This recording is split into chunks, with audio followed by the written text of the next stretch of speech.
All right, buckle up because this deep dive, well, it's going to take us on a bit of an unexpected journey. Yeah, for sure. We're about to explore this fascinating link between faith finances and the crazy idea that maybe seeing isn't believing. That's right. It's a real mind bender. So the source material for this adventure is called podcast 25.pdf. Now, full disclosure, it's a devotional text. Oh, It's definitely coming at us from that Christian evangelical perspective. yeah. But you know what? Even if that's not your thing, I think there's some serious gold in here for anyone who's chasing after big goals and dreams. That whole leap of faith thing we always hear about this text breaks it down in a way that I think anyone can connect with. You know, that's so true. What we're really going to be unpacking here are these universal principles about mindset and taking action, stuff that you can use in your finances, your career, really any area of life where you're trying to level up. All right, so let's jump right in. The first thing that grabbed me was this idea that seeing isn't believing. It's actually the other way around. Yeah. Help me out here. How does that even work?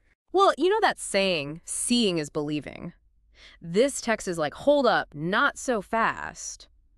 It basically argues that belief is where it all starts. Like the foundation. Exactly. When you truly believe in something, like deep down in your gut, that belief, it becomes the fuel for action. Okay, I'm listening. And then it's through taking action that the seeing part comes into play. Yeah. You start to see results. You start to see those dreams take shape. So it's not about waiting for everything to be perfect or having all the answers before you get started.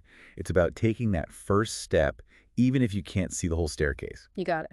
It's like trusting that the path will reveal itself as you walk it. I like that. Mm. But this isn't just some feel-good philosophy, right?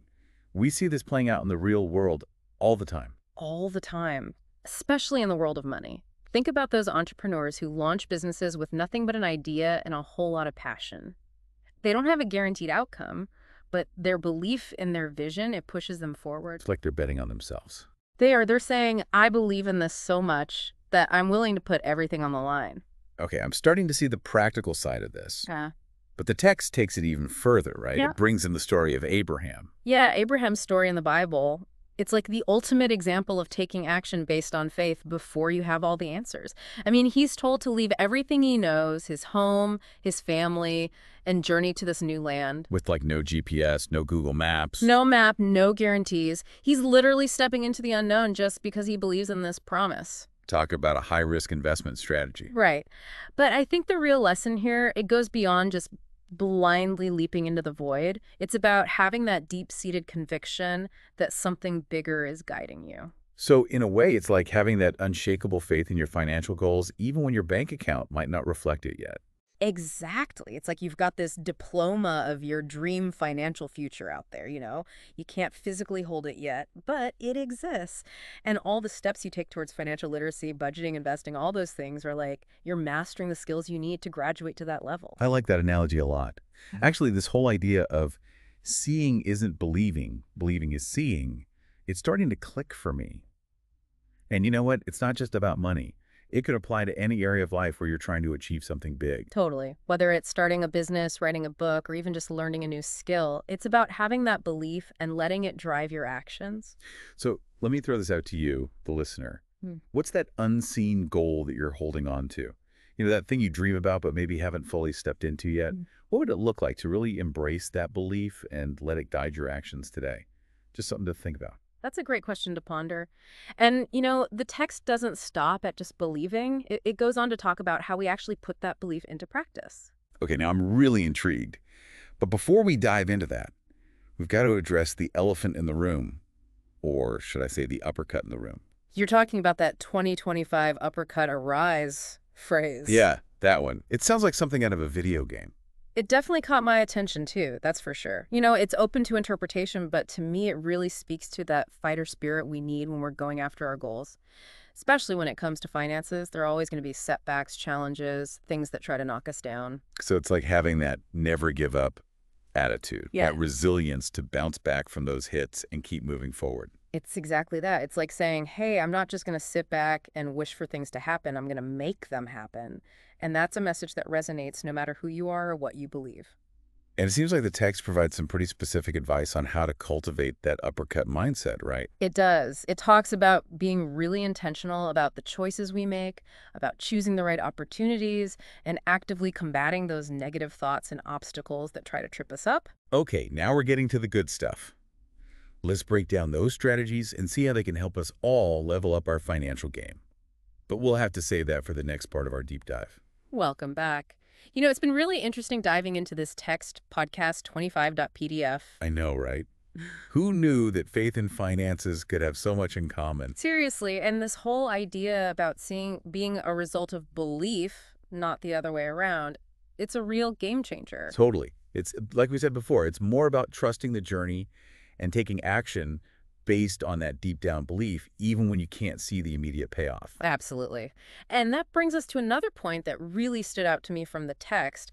It talks a lot about discernment. Discernment. Like being super intentional about the opportunities we say yes to, making sure they actually align with our goals and our values. There was that line about refusing anything that doesn't align with what the text calls God's call for your life. How would we apply that to finances specifically? Especially if someone isn't coming at this from a religious perspective. That's a great question. I think it boils down to this.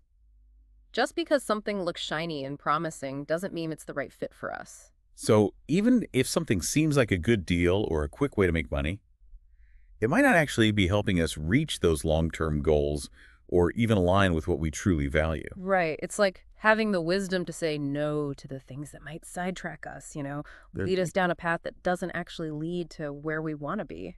It's like that saying, don't get so busy making a living that you forget to make a life. Exactly. It's so easy to get caught up in the hustle and lose sight of what really matters. So how do we bring that intentionality and purpose into our financial decisions? That's where I get tripped up sometimes. Well, I think it starts with asking ourselves some tough questions. Yeah. Like, does this opportunity really support my goals? Does it align with my values? Will it help me build the kind of life I want? Okay, so it's not just about chasing every dollar that comes our way. Nope. It's about making conscious choices, making sure those choices are moving us in the right direction. This could apply to any money decision, really, right? Oh, absolutely. Yeah. It could be anything. Choosing a career path that lights you up, even if it doesn't have the highest starting salary. Or maybe it's deciding to invest in your education or personal growth, even if it means delaying gratification in the short term. It's like that classic dilemma, the job that pays the bills but makes you miserable. Yeah. Versus pursuing your passion, even if it comes with some financial uncertainty. Yeah, and that's where that concept of faith comes back in. It's about having the courage to trust yourself, your abilities, and the path you're on, even when you don't have all the guarantees. Which, speaking of uncertainty, that's a big part of what makes this whole conversation so relevant. I mean, we live in a world that's constantly changing, and let's be real. Finances can be a roller coaster. That is so true. And that's why the text really stresses the importance of building resilience. Resilience, like bouncing back from setbacks. Exactly. It's about learning how to overcome obstacles and those negative thoughts that can creep in and try to sabotage our efforts. Like it talks about oppressors of dreams and actually encourages specific prayers against them. I'm thinking even if we're not coming at it from that religious angle, there's still a powerful principle there, right? Absolutely. I think it's about recognizing that we all have those inner critics, those voices of fear and doubt that can hold us back. And then there are external challenges too, things outside of our control. But resilience is about facing those challenges head on and finding ways to overcome them. So it's not just about making smart financial choices. It's also about developing the mental toughness to weather those inevitable storms. You got it. And that's where that 2025 uppercut arise mentality comes in handy. Oh, yeah. That phrase, I'd almost forgot about it.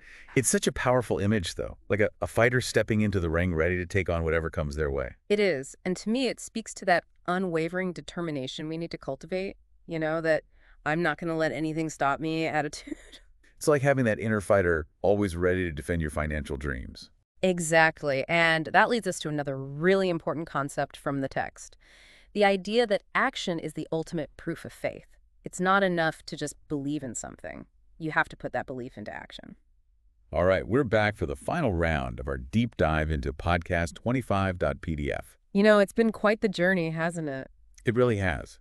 We started out talking about faith and finances, and honestly, I wasn't sure where we'd end up. Yeah, but we've uncovered some pretty powerful principles along the way. We have. We've talked about believing in something before you see it taking action, making sure you're on the right path, and even channeling that inner fighter. Right, and I think all of that leads perfectly into this idea that the text keeps coming back to action being the ultimate proof of faith. It's like saying, okay, you believe in your dream now, show me what you're going to do about it. This is where the rubber meets the road, right? It's easy to get lost in dreaming and planning. But this text is all about turning those dreams into reality. Exactly. And I think this is where it gets really interesting for our listeners. They might be thinking, well, this is all inspiring, but how do I actually put this into practice? Okay, give us an example. Mm-hmm. How does this action as proof thing play out in real life? Let's say someone's trying to get out of debt or save for a down payment on a house. All right, let's say your goal is to become debt-free. You can believe with all your heart that you'll be debt-free one day. But if you're not creating a budget, tracking your spending, and actually making those payments, that belief isn't really doing much. So it's like saying, okay, I believe I can run a marathon, but then never actually lacing up your shoes and hitting the pavement. Exactly. The belief is the starting point, but it's the consistent action that gets you to the finish line. And I think that's where that 2025 Uppercut Arise idea comes in. It's not just about taking action. It's about doing it with that relentless, never give up attitude. Absolutely. It's about pushing through those moments of doubt. Those times when you want to throw in the towel. It's about saying, no, I'm going to make this happen. It's funny. We started this deep dive talking about faith and finances, which might seem like an odd pairing at first glance. But what we've really uncovered are some universal principles about belief, action, and resilience. Principles that anyone can apply to any area of their lives. Exactly. So as we wrap up this deep dive, I want to leave you, the listener, with a final thought. If seeing is proof of faith, what would change in your approach to your goals if you truly believed, without a shadow of a doubt, that you could achieve them? Would you be bolder in your actions? Would you make different choices? Would you face challenges with more confidence? What would it look like to live as if your dreams were already a reality? It's something to really think about. Thanks for joining us on this journey into podcast 25.pdf. We hope you found these insights as eye-opening as we have, and that you'll walk away with a renewed sense of belief in your own ability to achieve your goals. Until next time, keep believing, keep taking action, and keep pushing towards those dreams. The power is within you.